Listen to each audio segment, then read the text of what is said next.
And I call the member for Perth. Thank you. I think it is very clear that Labor has a very proud track record in reducing the barriers to trade. That it was the Whitlam and then the Hawke-Keating governments that transformed the Australian economy and removed much of the barrier to trade. And we are proudly a trading nation. Exports and imports account for around 40% of Australia's GDP, and that means that trade is inextricably tied up with Australian jobs. And of course, being a West Australian, we understand this even more, because our exports and imports account for around 60% of the gross state product in Western Australia. And so we know that trade benefits working people.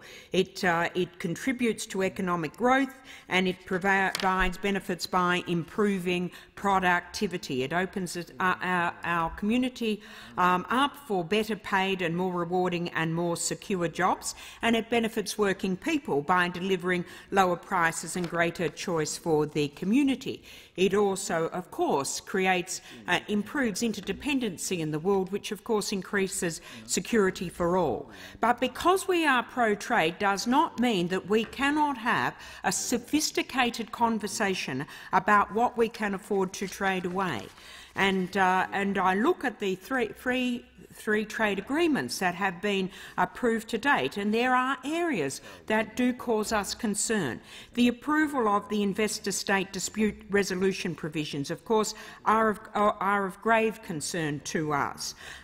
We recognise that we are giving investors in other countries greater rights than companies in Australia have to sue government for changes in policy. We are particularly concerned about the asymmetrical labour market provisions that we find in agreements, particularly in the Korean and the Japanese free trade agreements, where there is absolutely no labour market testing for those companies wanting to bring people into Australia, but the reverse is not the case. That they retain, both Japan and Korea, retain the right to control the introduction of Australian workers through restrictions on labour market testing.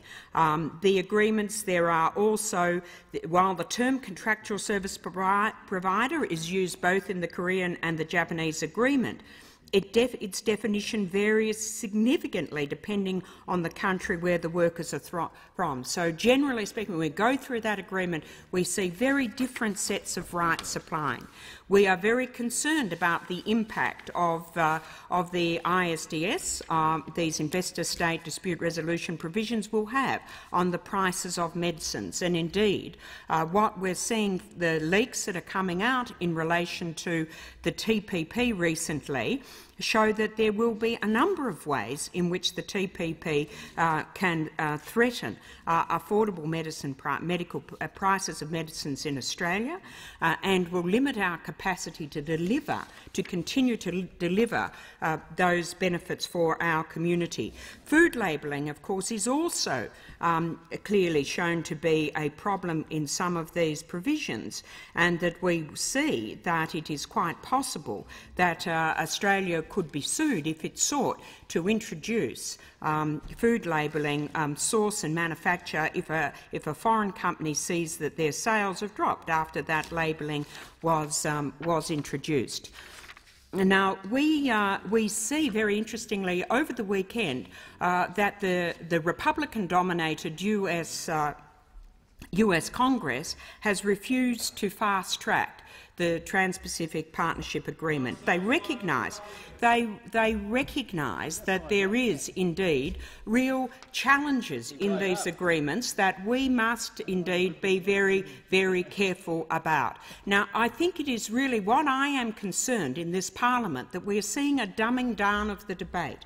If we raise concerns about the detail, raise concerns about the investor-state provisions, raise concern about the free movement of people, we are deemed to be anti-trade. This is not how we need to run our country in the 21st century. We need to be capable of having a sophisticated and detailed debate rather than this boosterism that says you're pro-trade or you're anti-trade. We want to have trade. We want to open up those barriers, but we're not prepared to sacrifice the long-term interests of this country. Or the member's time